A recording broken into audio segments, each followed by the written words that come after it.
Livre 5 de la société et de la conversation. 1. Un caractère bien fade est celui de n'en avoir aucun. 2. C'est le rôle d'un sot d'être importun. Un homme habile sent s'il convient ou s'il ennuie.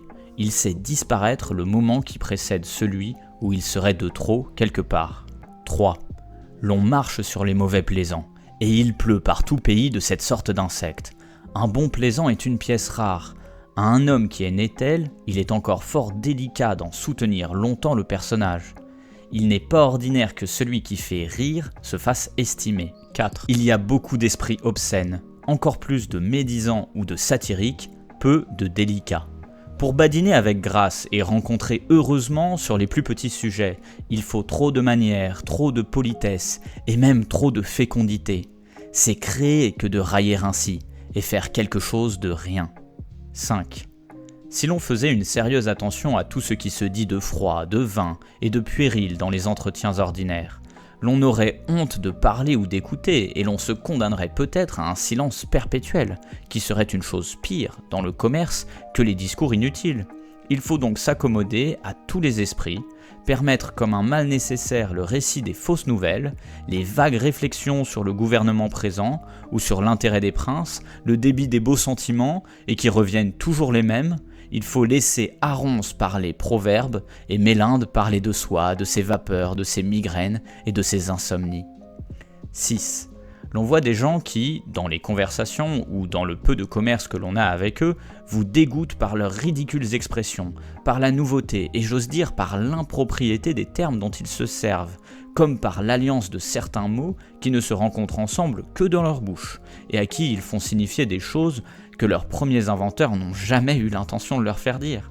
Ils ne suivent en parlant ni la raison, ni l'usage, mais leur bizarre génie, que l'envie de toujours plaisanter, et peut-être de briller, tourne insensiblement à un jargon qui leur est propre et qui devient enfin leur idiome naturel.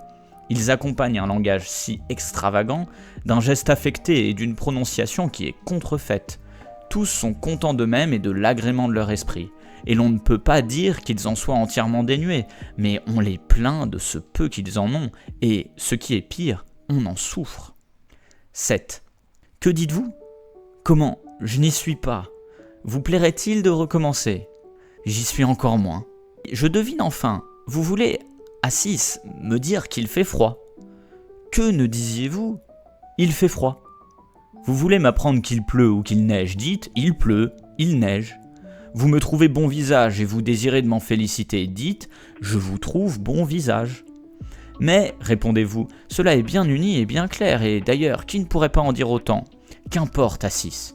Est-ce un si grand mal d'être entendu quand on parle, et de parler comme tout le monde ? Une chose vous manque, Assis, à vous et à vos semblables, les diseurs de Phébus. Vous ne vous en défiez point et je vais vous jeter dans l'étonnement. Une chose vous manque, c'est l'esprit. Ce n'est pas tout. Il y a en vous une chose de trop, qui est l'opinion d'en avoir plus que les autres. Voilà la source de votre pompeux galimatia, de vos phrases embrouillées et de vos grands mots qui ne signifient rien. Vous abordez cet homme, ou vous entrez dans cette chambre, je vous tire par votre habit et vous dis à l'oreille « Ne songez point à avoir de l'esprit, n'en ayez point, c'est votre rôle. Ayez, si vous pouvez, un langage simple, tel que l'on ceux en qui vous ne trouvez aucun esprit. Peut-être alors croira-t-on que vous en avez. » 8. Qui peut se promettre d'éviter dans la société des hommes la rencontre de certains esprits vains, légers, familiers, délibérés, qui sont toujours dans une compagnie ceux qui parlent et qu'il faut que les autres écoutent. On les entend de l'antichambre, on entre impunément et sans crainte de les interrompre, ils continuent leur récit, sans la moindre attention pour ceux qui entrent ou qui sortent, comme pour le rang ou le mérite des personnes qui composent le cercle. Ils font taire celui qui commence à conter une nouvelle, pour la dire de leur façon, qui est la meilleure, ils la tiennent de Zamet, de Rucellai ou de Concini, qu'ils ne connaissent point, à qui ils n'ont jamais parlé, et qu'ils traiteraient de Monseigneur s'ils leur parlaient. Ils s'approchent quelquefois de l'oreille du plus qualifié de l'assemblée pour le gratifier d'une circonstance que personne ne sait, et dont ils ne veulent pas que les autres soient instruits. Ils suppriment quelques noms pour déguiser l'histoire qu'ils racontent et pour détourner les applications. Vous les priez ? Les presser inutilement ? Il y a des choses qu'ils ne diront pas, il y a des gens qu'ils ne sauraient nommer. Leur parole y est engagée. C'est le dernier secret, c'est un mystère. outre que vous leur demandez l'impossible, car sur ce que vous voulez apprendre d'eux, ils ignorent le fait et les personnages. 9. Arias a tout lu, a tout vu. Il veut le persuader ainsi, c'est un homme universel et il se donne pour tel. Il aime mieux mentir que de se taire ou de paraître ignorer quelque chose. On parle à la table d'un grand, d'une cour du Nord, il prend la parole et l'ôte à ceux qui allaient dire ce qu'ils en savent, il s'oriente dans cette région lointaine comme s'il en était originaire, il discourt des mœurs de cette cour, des femmes du pays, de ses lois, de ses coutumes, il récite des historiettes qui lui sont arrivées, il les trouve plaisantes et il en rit le premier jusqu'à éclater. Quelqu'un se hasarde à le contredire et lui prouve nettement qu'il dit des choses qui ne sont pas vraies. Arias ne se trouble point, prend feu au contraire contre l'interrupteur. « Je n'avance, lui dit-il, je ne raconte rien que je ne sache d'original. Je l'ai appris de Céton, ambassadeur de France dans cette cour, revenu à Paris depuis quelques jours, que je connais familièrement, que j'ai fort interrogé et qui ne m'a caché aucune circonstance. » Il reprenait le fil de sa narration avec plus de confiance qu'il ne l'avait commencé lorsque l'un des conviés lui dit « C'est Céton à qui vous parlez lui-même et qui arrive de son ambassade. » 10. Il y a un parti à prendre, dans les entretiens, entre une certaine paresse qu'on a de parler ou quelquefois un esprit abstrait qui, nous jetant loin du sujet de la conversation, nous fait faire ou de mauvaises demandes ou de sottes réponses. Une attention importune qu'on a au moindre mot qui échappe pour le relever, badiner autour, y trouver un mystère que les autres n'y voient pas, y chercher de la finesse et de la subtilité, seulement pour avoir occasion d'y placer la sienne. 11. Être infatué de soi et s'être fortement persuadé qu'on a beaucoup d'esprit est un accident qui n'arrive guère qu'à celui qui n'en a point, ou qui en a peu. Malheur pour l'or à qui est exposé à l'entretien d'un tel personnage. Combien de jolies phrases lui faudra-t-il essuyer? Combien de ces mots aventuriers qui paraissent subitement, durent un temps et que bientôt on ne revoit plus? S'il compte une nouvelle, c'est moins pour l'apprendre à ceux qui l'écoutent que pour avoir le mérite de la dire et de la dire bien. Elle devient un roman entre ses mains. Il fait penser les gens à sa manière, leur met en la bouche ses petites façons de parler et les fait toujours parler longtemps. Il tombe ensuite en des parenthèses qui peuvent passer pour épisodes mais qui font oublier le gros de l'histoire. Et à lui qui vous parle et à vous qui le supportez.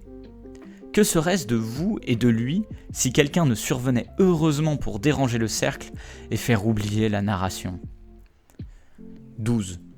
J'entends Théodecte dans l'antichambre. Il grossit sa voix à mesure qu'il approche. Le voilà entré. Il rit, il crie, il éclate. On bouche ses oreilles, c'est un tonnerre. Il n'est pas moins redoutable par les choses qu'il dit que par le ton dont il parle. Il ne s'apaise et il ne revient de ce grand fracas que pour bredouiller des vanités et des sottises. Il a si peu d'égard au temps, aux personnes, aux bienséances, que chacun a son fait sans qu'il ait eu l'intention de le lui donner. Il n'est pas encore assis qu'il a, à son insu, désobligé toute l'assemblée. A-t-on servi? Il se met le premier à table et dans la première place. Les femmes sont à sa droite et à sa gauche. Il mange, il boit, il compte, il plaisante, il interrompt tout à la fois. Il n'a nul discernement des personnes, ni du maître, ni des conviés. Il abuse de la folle déférence qu'on a pour lui. Est-ce lui, est-ce Eutydème qui donne le repas? Il rappelle à soi toute l'autorité de la table, et il y a un moindre inconvénient à la lui laisser entière qu'à la lui disputer. Le vin et les viandes n'ajoutent rien à son caractère. Si l'on joue, il gagne au jeu. Il veut railler celui qui perd, et il l'offense. Les rieurs sont pour lui. Il n'y a sorte de fatuité qu'on ne lui passe. Je cède enfin, et je disparais, incapable de souffrir plus longtemps Théodecte et ceux qui le souffrent. 13. Troïl est utile à ceux qui ont trop de biens. Il leur ôte l'embarras du superflu. Il leur sauve la peine d'amasser de l'argent, de faire des contrats, de fermer des coffres, de porter des clés sur soi et de craindre un vol domestique. Il les aide dans leur plaisir et il devient capable ensuite de les servir dans leur passion. Bientôt, il les règle et les maîtrise dans leur conduite. Il est l'oracle d'une maison, celui dont on attend, que dis-je, dont on prévient, dont on devine les décisions. Il dit de cet esclave, il faut le punir, et on le fouette, et de cet autre, il faut l'affranchir, et on l'affranchit.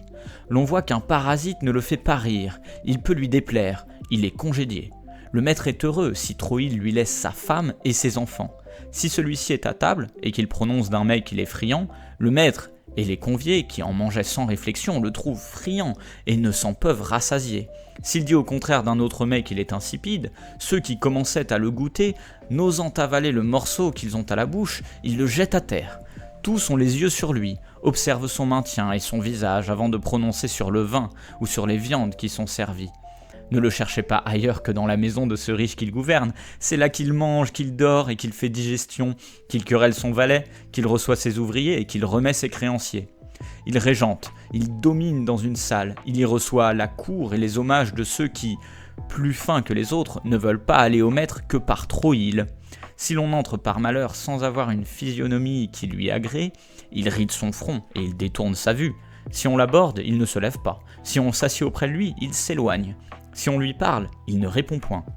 Si l'on continue de parler, il passe dans une autre chambre. Si on le suit, il gagne l'escalier. Il franchirait tous les étages ou il se lancerait par une fenêtre plutôt que se laisser joindre par quelqu'un qui a un visage ou un ton de voix qu'il désapprouve. L'un et l'autre sont agréables en trop île et il s'en est servi heureusement pour s'insinuer ou pour conquérir. Tout devient avec le temps au-dessous de ses soins, comme il est au-dessus de vouloir se soutenir ou contenir de plaire par le moindre des talents qui ont commencé à le faire valoir. C'est beaucoup qu'il sorte quelquefois de ses méditations et de sa taciturnité pour contredire, et que même pour critiquer il daigne une fois le jour avoir de l'esprit. Bien loin d'attendre de lui qu'il défère à vos sentiments, qu'il soit complaisant, qu'il vous loue, vous n'êtes pas sûr qu'il aime toujours votre approbation ou qu'il souffre votre complaisance. 14. Il faut laisser parler cet inconnu que le hasard a placé auprès de vous dans une voiture publique, à une fête ou à un spectacle. Et il ne vous coûtera bientôt pour le connaître que de l'avoir écouté. Vous saurez son nom, sa demeure, son pays, l'état de son bien, son emploi, celui de son père, la famille dont est sa mère, sa parenté, ses alliances, les armes de sa maison. Vous comprendrez qu'il est noble, qu'il a un château, de beaux meubles, des valets et un carrosse. 15. Il y a des gens qui parlent un moment avant que d'avoir pensé. Il y en a d'autres qui ont une fade attention à ce qu'ils disent et avec qui l'on souffre dans la conversation de tout le travail de leur esprit. Ils sont comme pétris de phrases et de petits tours d'expression dans leurs gestes et dans tout leur maintien. Ils sont puristes et ne hasardent pas le moindre mot quand ils devraient faire le plus bel effet du monde. Rien d'heureux ne leur échappe, rien ne coule de source et avec liberté. Ils parlent proprement et ennuyeusement. 16. L'esprit de la conversation consiste bien moins à en montrer beaucoup qu'à en faire trouver aux autres. Celui qui sort de votre entretien content de soi et de son esprit l'est de vous parfaitement. Les hommes n'aiment point à vous admirer, ils veulent plaire. Ils cherchent moins à être instruits et même réjouis qu'à être goûtés et applaudis, et le plaisir le plus délicat est de faire celui d'autrui. 17. Il ne faut pas qu'il y ait trop d'imagination dans nos conversations ni dans nos écrits. Elle ne produit souvent que des idées vaines et puériles qui ne servent point à perfectionner le goût et à nous rendre meilleurs. Nos pensées doivent être prises dans le bon sens et la droite raison et doivent être un effet de notre jugement. 18. C'est une grande misère que de n'avoir pas assez d'esprit pour bien parler, ni assez de jugement pour se taire. Voilà le principe de toute impertinence. 19. Dire d'une chose modestement ou qu'elle est bonne ou qu'elle est mauvaise, et les raisons pourquoi elle est telle, demande du bon sens et de l'expression. C'est une affaire. Il est plus court de prononcer d'un ton décisif et qui emporte la preuve de ce qu'on avance, ou qu'elle est exécrable ou qu'elle est miraculeuse. 20. Rien n'est moins selon Dieu et selon le monde que d'appuyer tout ce que l'on dit dans la conversation jusqu'aux choses les plus indifférentes par de longs et de fastidieux serments. Un honnête homme qui dit oui et non mérite d'être cru. Son caractère jure pour lui, donne créance à ses paroles et lui attire toutes sortes de confiance. 21. Celui qui dit incessamment qu'il a de l'honneur et de la probité, qu'il ne nuit à personne, qu'il consent que le mal qu'il fait aux autres lui arrive et qui jure pour le faire croire, ne sait pas même contrefaire l'homme de bien. Un homme de bien ne saurait empêcher par toute sa modestie qu'on ne dise de lui ce qu'un malhonnête homme sait dire de soi. 22. Cléon parle peu obligeamment ou peu juste, c'est l'un ou l'autre, mais il ajoute qu'il est fait ainsi et qu'il dit ce qu'il pense. 23. Il y a parler bien, parler aisément, parler juste, parler à propos. C'est pécher contre ce dernier genre que de s'étendre sur un repas magnifique que l'on vient de faire devant des gens qui sont réduits à épargner leur pain, de dire merveille de sa santé devant des infirmes, d'entretenir de ses richesses, de ses revenus et de ses ameublements un homme qui n'a ni rente ni domicile, en un mot de parler de son bonheur devant des misérables. Cette conversation est trop forte pour eux, et la comparaison qu'ils font alors de leur état au vôtre est odieuse. 24. Pour vous, dit Teutifron, vous êtes riche, et vous devez l'être, 10 000 livres de rente, et en fond de terre, cela est beau, cela est doux, et l'on est heureux à moins. Pendant que lui qui parle ainsi en a 50 000 livres de revenus, et qu'il croit n'avoir que la moitié de ce qu'il mérite, il vous taxe, il vous apprécie, il fixe votre dépense, et s'il vous jugeait digne d'une meilleure fortune, et de celle même où il aspire, il ne manquerait pas de vous la souhaiter. Il n'est pas le seul qui fasse de si mauvaises estimations, ou des comparaisons si désobligeantes. Le monde est plein de tifrons. Quelqu'un, suivant la pente de la coutume qui veut qu'on loue, et par l'habitude qu'il a à la flatterie et à l'exagération, congratule Théodème sur un discours qu'il n'a point entendu et dont personne n'a pu encore lui rendre compte. Il ne laisse pas de lui parler de son génie, de son geste, et surtout de la fidélité de sa mémoire. Et il est vrai que Théodème est demeuré court. 26. L'on voit des gens brusques, inquiets, suffisants, qui bien qu'oisifs et sans aucune affaire qui les appelle ailleurs, vous expédient, pour ainsi dire, en peu de paroles, et ne songent qu'à se dégager de vous. On leur parle encore qu'ils sont partis et ont disparu. Ils ne sont pas moins impertinents que ceux qui vous arrêtent seulement pour vous ennuyer. Ils sont peut-être moins incommodes. 27. Parler et offenser, pour de certaines gens, est précisément la même chose. Ils sont piquants et amers, leur style est mêlé de fiel et d'absinthe. La raillerie, l'injure, l'insulte leur découlent des lèvres comme leur salive. Il leur serait utile d'être nés muets ou stupides. Ce qu'ils ont de vivacité et d'esprit leur nuit davantage que ne fait à quelques autres leur sottise. Ils ne se contentent pas toujours de répliquer avec aigreur. Ils attaquent souvent avec insolence. Ils frappent sur tout ce qui se trouve sous leur langue, sur les présents, sur les absents. Ils heurtent de front et de côté, comme des béliers. Demande-t-on à des béliers qu'ils n'aient pas de cornes? De même, n'espère-t-on pas de réformer par cette peinture des naturels si durs, si farouches, si indociles? Ce que l'on peut faire de mieux, d'aussi loin qu'on les découvre, est de les fuir de toute sa force et sans regarder derrière soi. 28. Il y a des gens d'une certaine étoffe ou d'un certain caractère avec qui il ne faut jamais se commettre, de qui l'on ne doit se plaindre que le moins qu'il est possible, contre qui il n'est pas permis d'avoir raison. 29. Entre deux personnes qui ont eu ensemble une violente querelle, dont l'une a raison et l'autre ne l'a pas, ce que la plupart de ceux qui y ont assisté ne manquent jamais de faire, ou pour se dispenser de juger, ou par un tempérament qui m'a toujours paru hors de sa place, c'est de condamner tous les deux. Leçon importante, motif pressant et indispensable de fuir à l'Orient quand le fat est à l'Occident pour éviter de partager avec lui le même tort. 30. Je n'aime pas un homme que je ne puis aborder le premier, ni saluer avant qu'il me salue, sans m'avilir à ses yeux et sans tromper dans la bonne opinion qu'il a de lui-même. Montaigne dirait « Je veux avoir mes coudées franches et être courtois et affable à mon point, sans remords ni conséquences. Je ne puis du tout estriver contre mon penchant et aller au rebours de mon naturel qui m'emmène vers celui que je trouve à ma rencontre. Quand il m'est égal et qu'il n'est point mon ennemi, j'anticipe sur son accueil. Je le questionne sur sa disposition et santé, je lui fais offre de mes offices, sans tant marchander sur le plus ou sur le moins, ni être, comme disent aucuns, sur le qui-vive. Celui-là me déplaît, qui par la connaissance que j'ai de ses coutumes et façons d'agir, me tire de cette liberté et franchise. Comment me ressouvenir tout à propos, et d'aussi loin que je vois cet homme, d'emprunter une contenance grave et importante, et qui l'avertisse que je crois le valoir bien au-delà.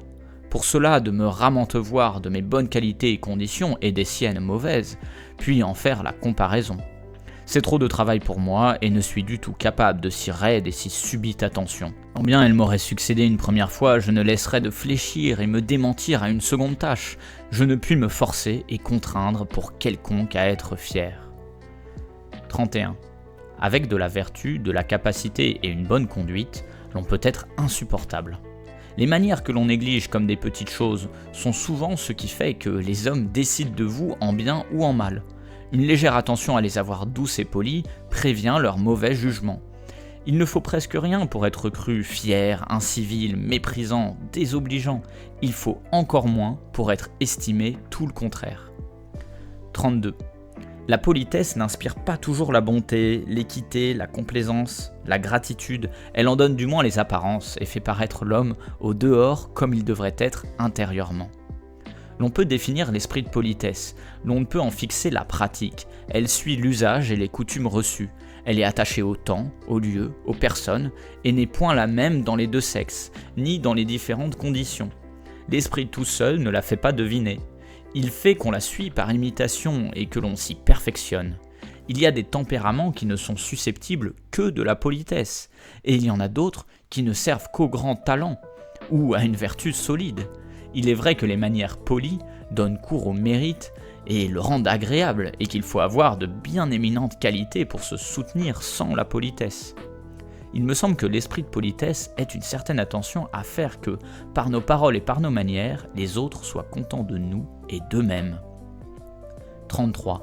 C'est une faute contre la politesse que de louer immodérément, en présence de ceux que vous faites chanter ou toucher un instrument, quelque autre personne qui a ces mêmes talents, comme devant ceux qui vous lisent leurs vers, un autre poète. 34. Dans les repas ou les fêtes que l'on donne aux autres, dans les présents qu'on leur fait et dans tous les plaisirs qu'on leur procure, il y a faire bien et faire selon leur goût. Le dernier est préférable. 35. Il y aurait une espèce de férocité à rejeter indifféremment toutes sortes de louanges. L'on doit être sensible à celles qui nous viennent des gens de bien, qui louent en nous sincèrement des choses louables. 36. Un homme d'esprit, et qui est né fier, ne perd rien de sa fierté et de sa raideur pour se trouver pauvre. Si quelque chose au contraire doit amollir son humeur, le rendre plus doux et plus sociable, c'est un peu de prospérité. 37. Ne pouvoir supporter tous les mauvais caractères dont le monde est plein n'est pas un fort bon caractère. Il faut dans le commerce des pièces d'or et de la monnaie. 38. Vivre avec des gens qui sont brouillés, et dont il faut écouter de part et d'autre les plaintes réciproques, c'est, pour ainsi dire, ne pas sortir de l'audience, et entendre du matin au soir plaider et parler procès. 39. L'on sait des gens qui avaient coulé leur jour dans une union étroite, leurs biens étaient en commun, ils n'avaient qu'une même demeure, ils ne se perdaient pas de vue, se sont aperçus à plus de 80 ans qu'ils devaient se quitter l'un l'autre et finir leur société. Ils n'avaient plus qu'un jour à vivre et ils n'ont osé entreprendre de le passer ensemble, ils se sont dépêchés de rompre avant que de mourir. Ils n'avaient de fond pour la complaisance que jusque-là. Ils ont trop vécu pour le bon exemple. Un moment plus tôt, ils mouraient sociables et laissaient après eux un rare modèle de la persévérance dans l'amitié. 40. L'intérieur des familles est souvent troublé par les défiances, par les jalousies et par l'antipathie, pendant que des dehors contents, paisibles et enjoués nous trompent et nous y font supposer une paix qui n'y est point. Il y en a peu qui gagnent à être approfondis. Cette visite que vous rendez vient de suspendre une querelle domestique qui n'attend que votre retraite pour recommencer. 41. Dans la société, c'est la raison qui plie la première. Les plus sages sont souvent menés par le plus fou et le plus bizarre. L'on étudie son faible, son humeur, ses caprices, l'on s'y accommode, l'on évite de le heurter, tout le monde lui cède. La moindre sérénité qui paraît sur son visage lui attire des éloges. On lui tient compte de n'être pas toujours insupportable. Il est craint, ménagé, obéi, quelquefois aimé. Il n'y a que ceux qui ont eu de vieux collatéraux ou qui en ont encore et dont il s'agit d'hériter, qui puissent dire ce qu'il en coûte. 43. Cléante est un très honnête homme. Il s'est choisi une femme qui est la meilleure personne du monde et la plus raisonnable. Chacun, de sa part, fait tout le plaisir et tout l'agrément des sociétés où il se trouve. L'on ne peut voir ailleurs plus de probité, plus de politesse. Ils se quittent demain, et l'acte de leur séparation est tout dressé chez le notaire. Il y a, sans mentir, de certains mérites qui ne sont point faits pour être ensemble, de certaines vertus incompatibles.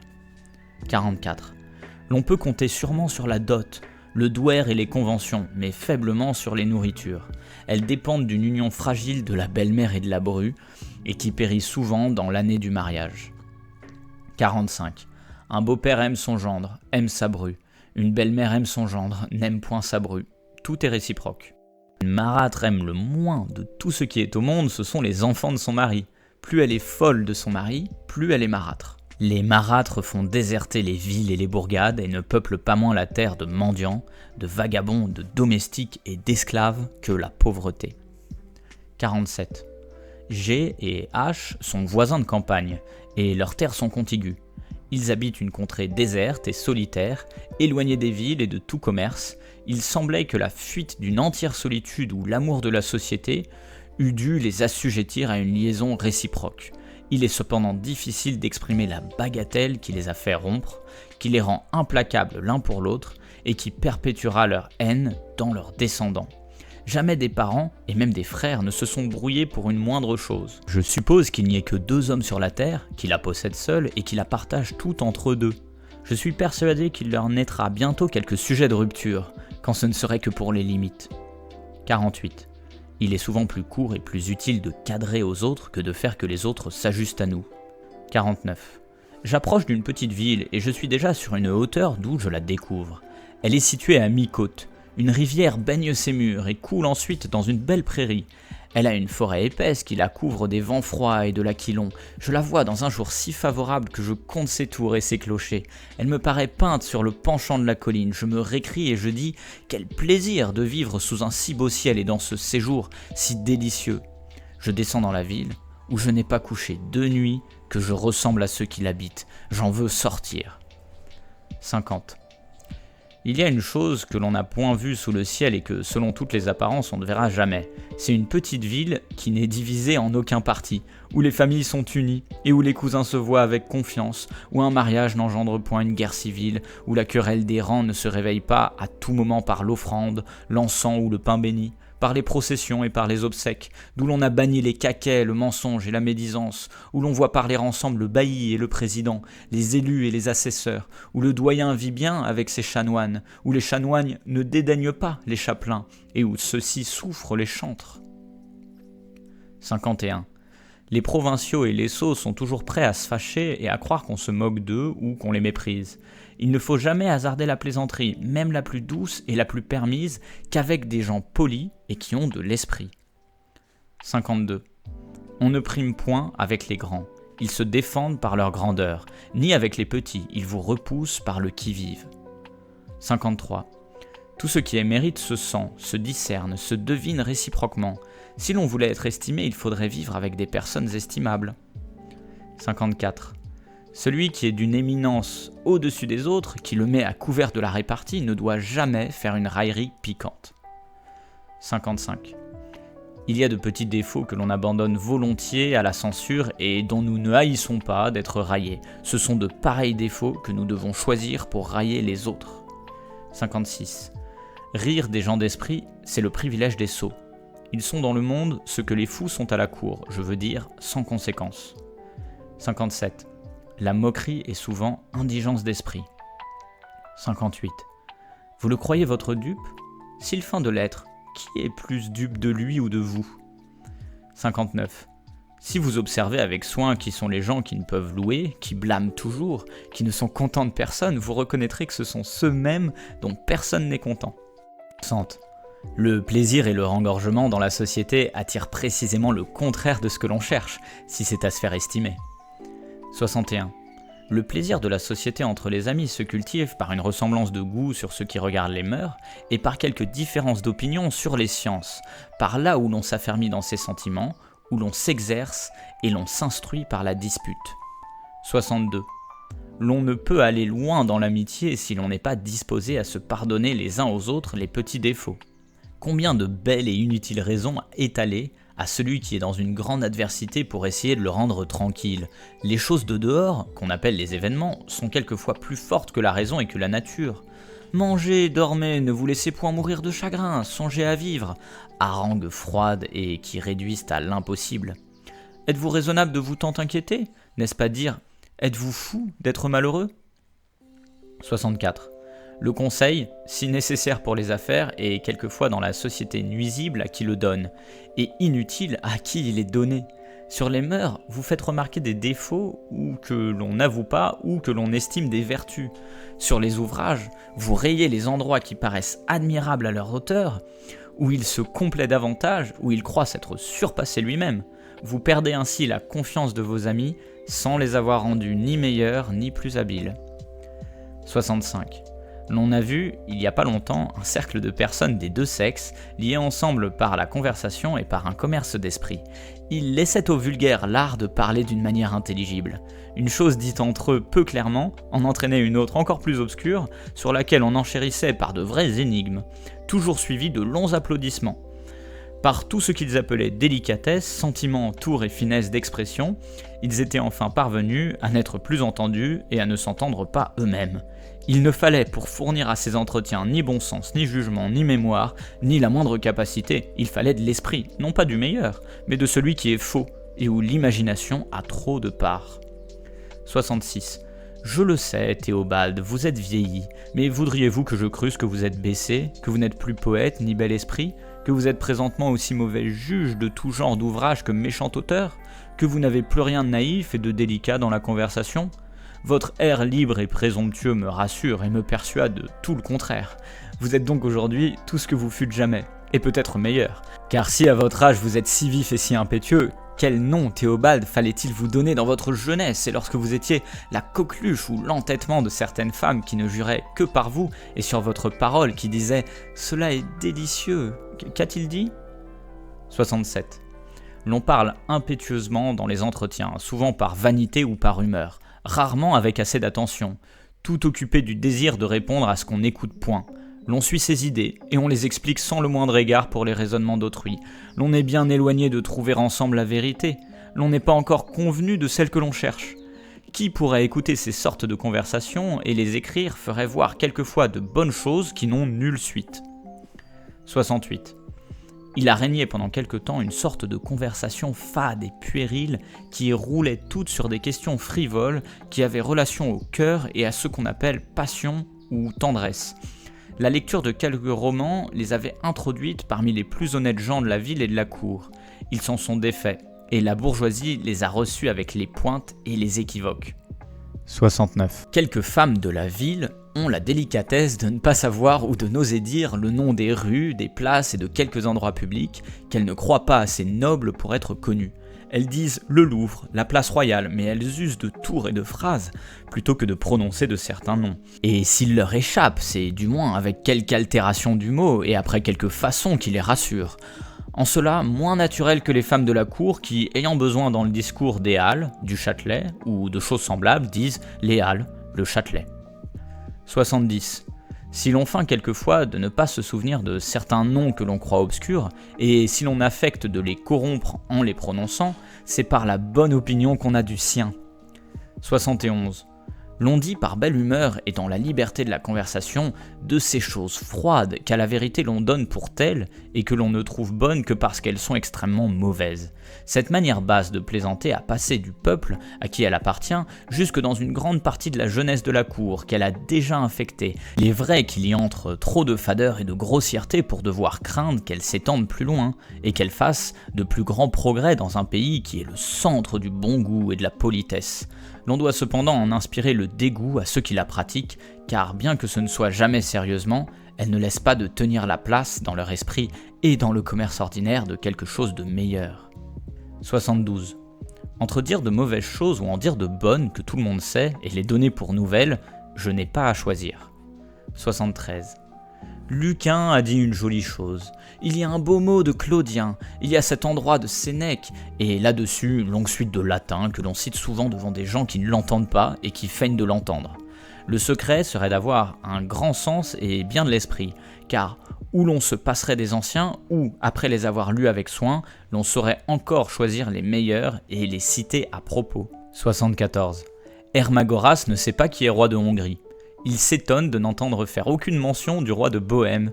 Ne lui parlez pas des guerres de Flandre et de Hollande. Dispensez-le du moins de vous répondre, il confond les temps. Il ignore quand elles ont commencé, quand elles ont fini, combats, sièges, tout lui est nouveau. Mais il est instruit de la guerre des géants. Il en raconte le progrès et les moindres détails. Rien ne lui est échappé.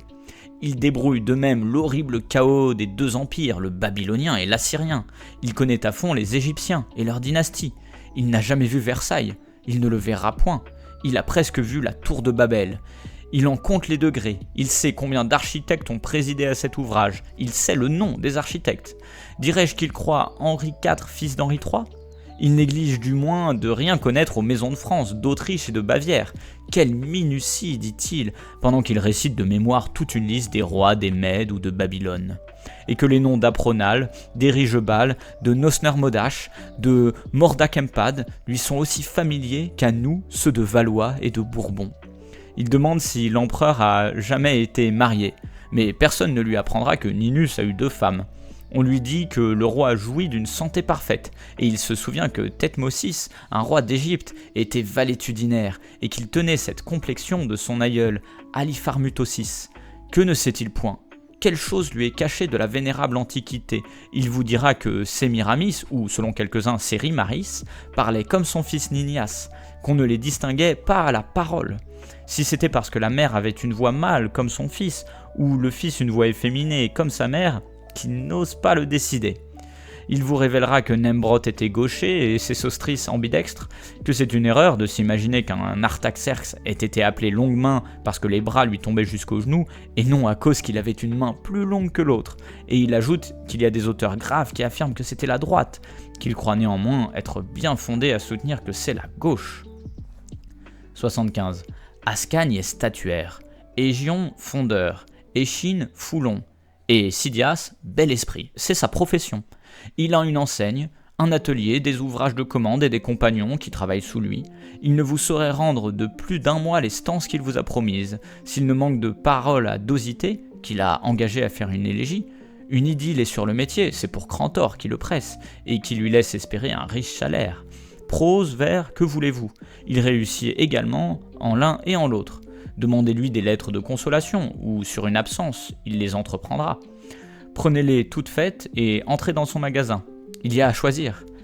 Il a un ami qui n'a point d'autre fonction sur la terre que de le promettre longtemps à un certain monde et de le présenter enfin dans les maisons comme homme rare et d'une exquise conversation.